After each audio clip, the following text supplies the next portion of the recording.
Salut tout le monde! Et oui, une autre vidéo aujourd'hui. Ça fait deux que je fais.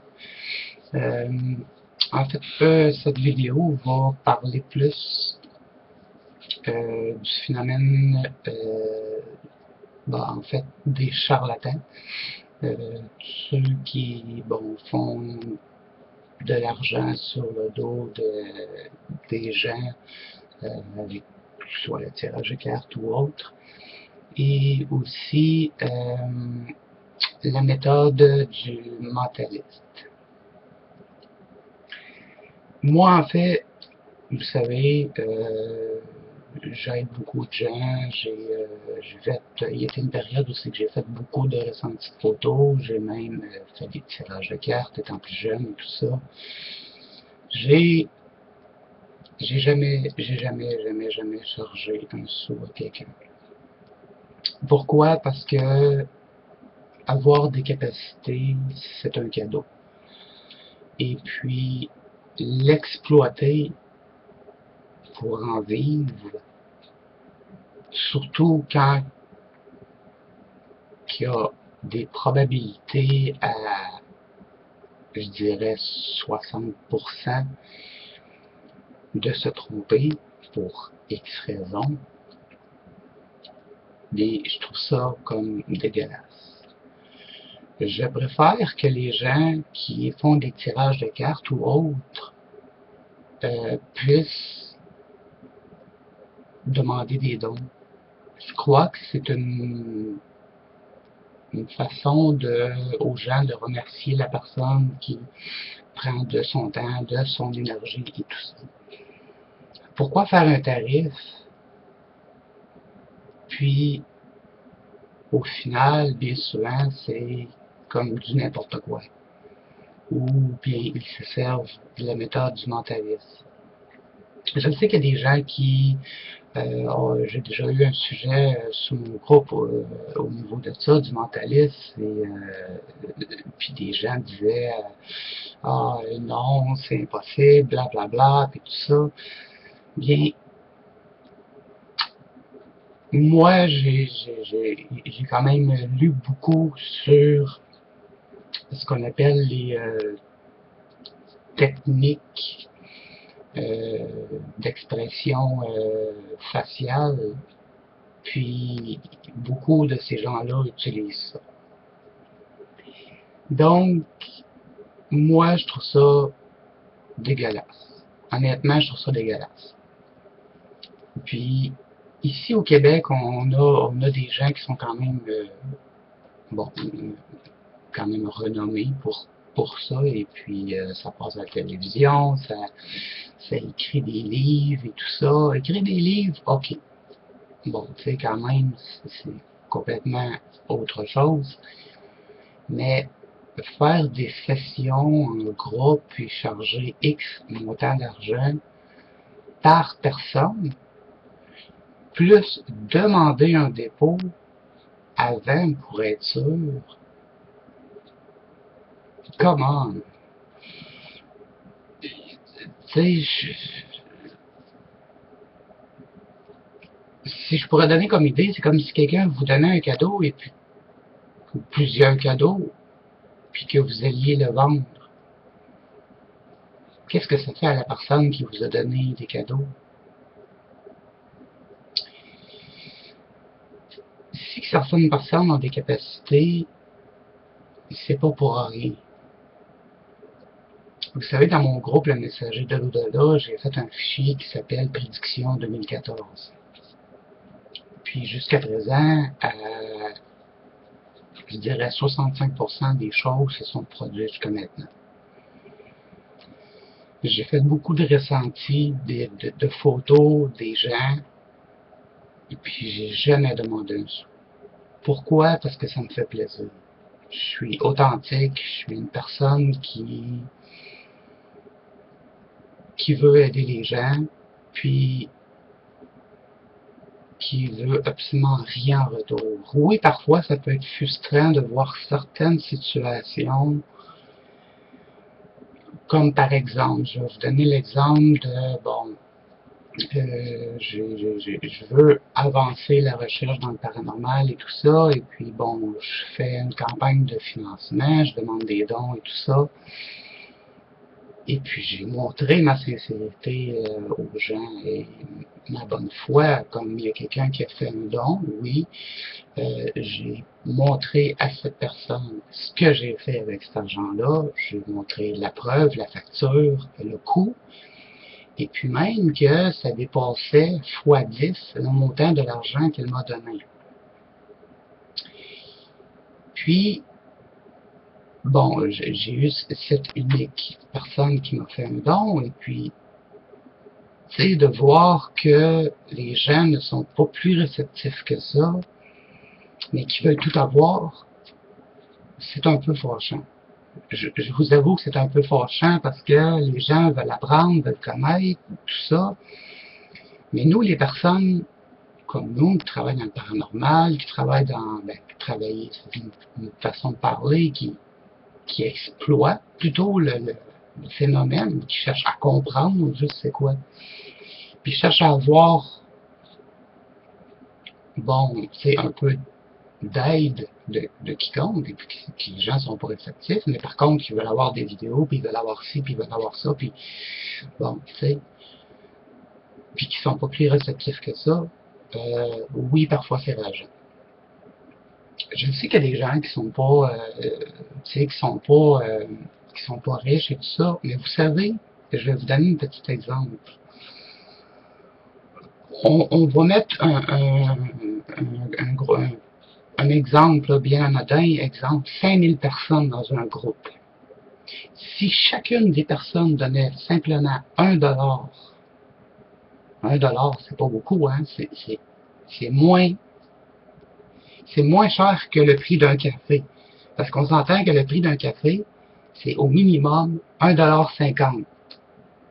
Et je parle au moins d'un moyen café, parce que là, un petit, c'est quasiment ridicule, c'est à peu près gros comme ça. Un moyen, ça peut être ça. Bref. Mais si on met 5000 personnes dans un groupe qui font un don de 1 $, ça fait, bon, si on enlève les frais et tout ça, ça fait environ un total, je vous dirais, de 4000 $. Environ. Et puis là, on s'entend qu'avec 4000 $, on en a des outils, là. On en a, là. Tu sais, je veux dire, j'ai une machine TCI, certains l'ont vu. J'ai une machine TCI, TCI qui veut dire transcommunication instrumentale. Et puis, avec cette machine-là, je fais apparaître des entités.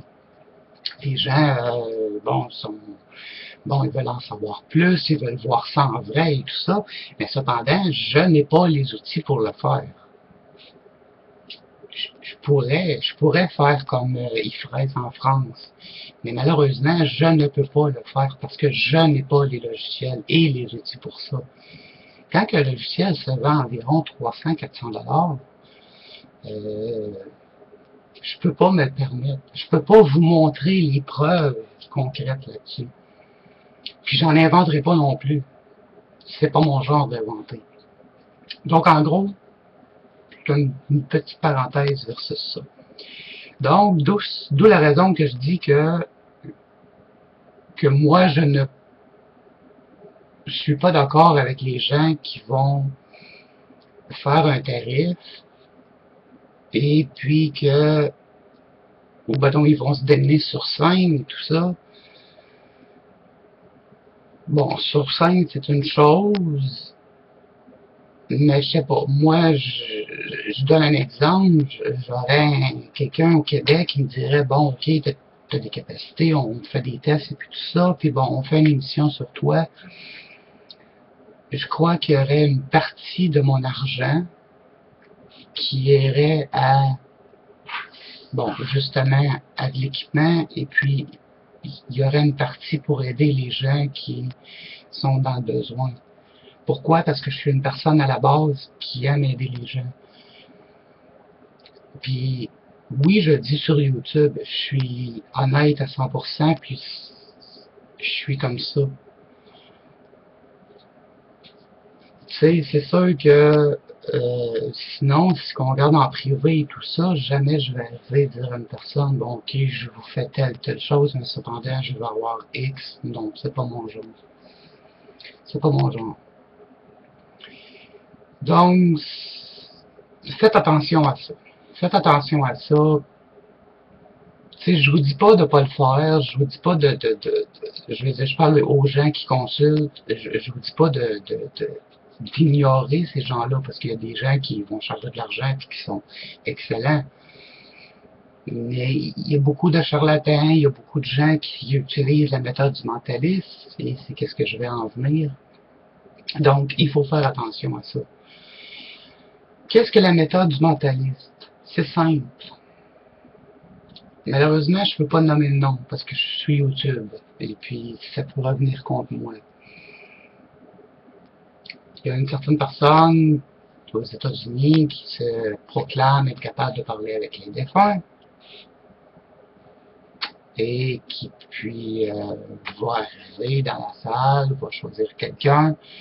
Bon, ok, toi, telle personne est décédée, et cette méthode-là de mentaliste, en fait, c'est qu'elle va selon les expressions du visage, le sourire, les sourcils, les yeux et tout ça. Puis, grâce à cette forme de réaction-là, ces personnes-là, soi-disant être capables de parler avec des défunts, peuvent avoir une idée. Donc, exemple, la personne va dire, bon, je vois une personne décédée dans votre entourage, qui n'a pas eu de personne décédée dans son entourage. Par contre, attention, le temps, par exemple. Exemple, moi, j'ai déjà eu des ressentis sur une photo, et puis, j'ai déjà dit à une personne, je pouvais pas vraiment donner le temps exact, mais cependant, j'étais capable de dire, il y a environ 2 semaines, vous avez perdu une personne assez proche. Mais je disais pas, vous avez une personne décédée dernièrement, ou quoi que ce soit, ou vous avez une personne décédée. T'sais.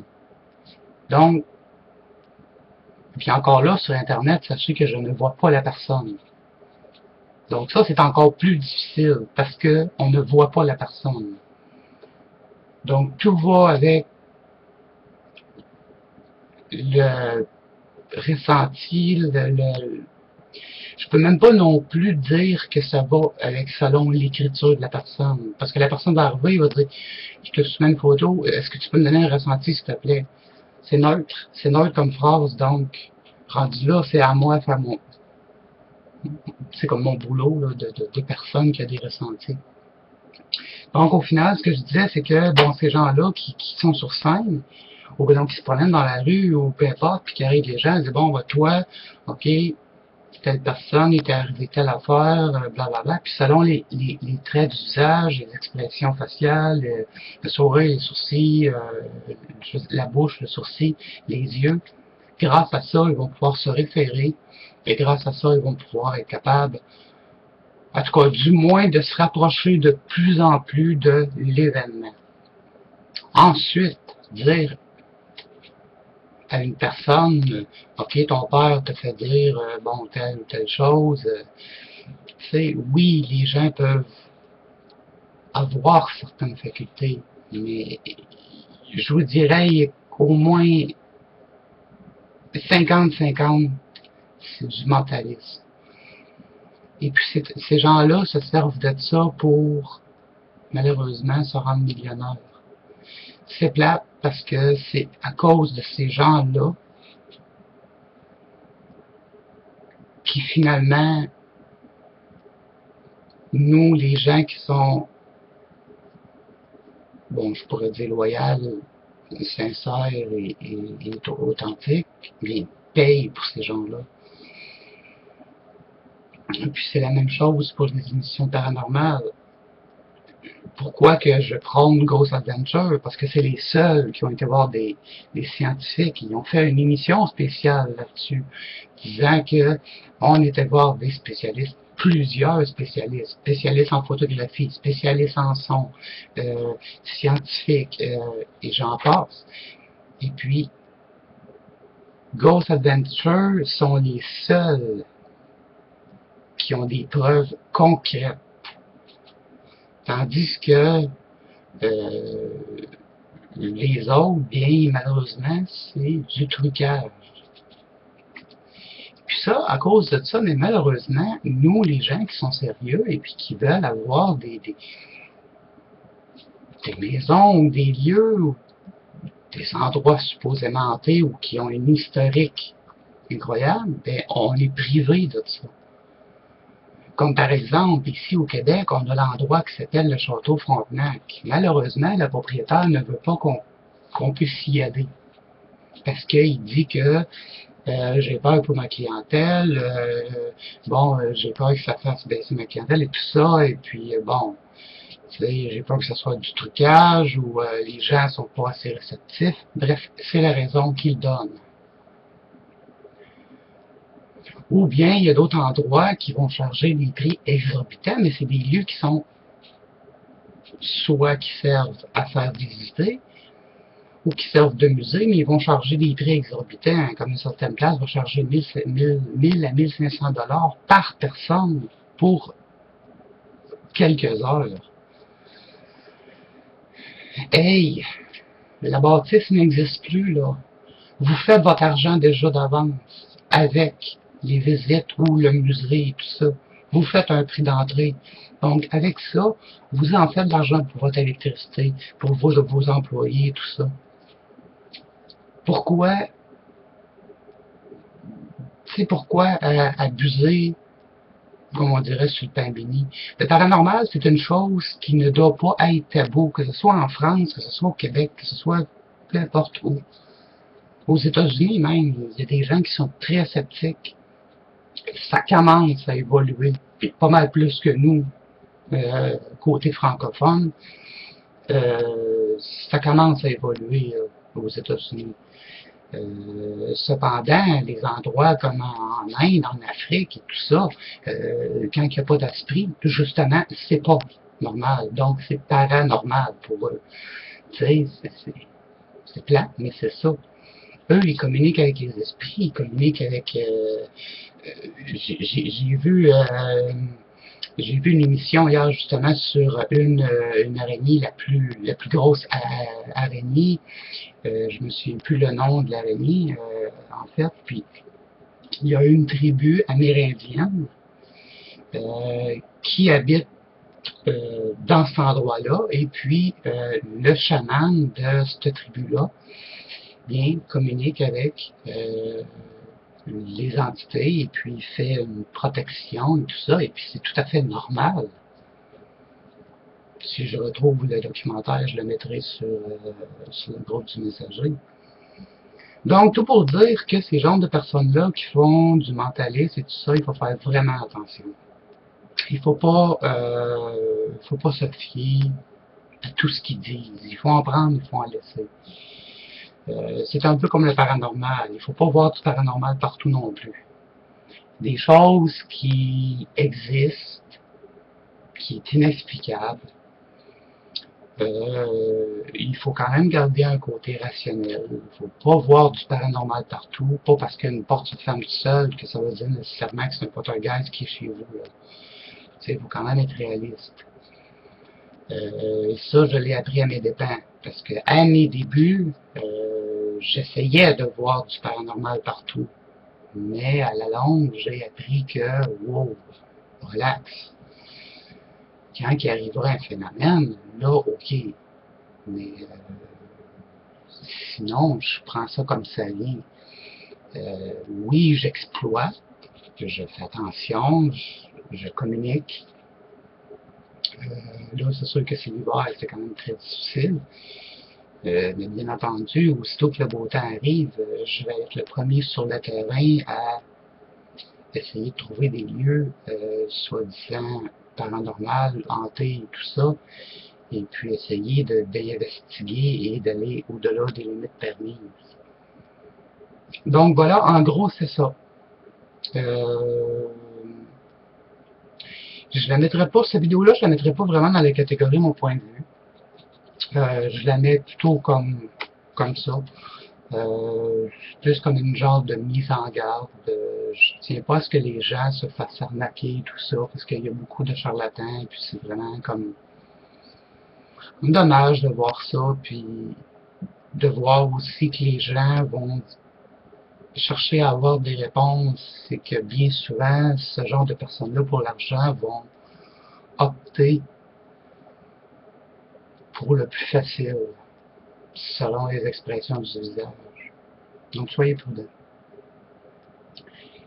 Je vous dirais, faites confiance à...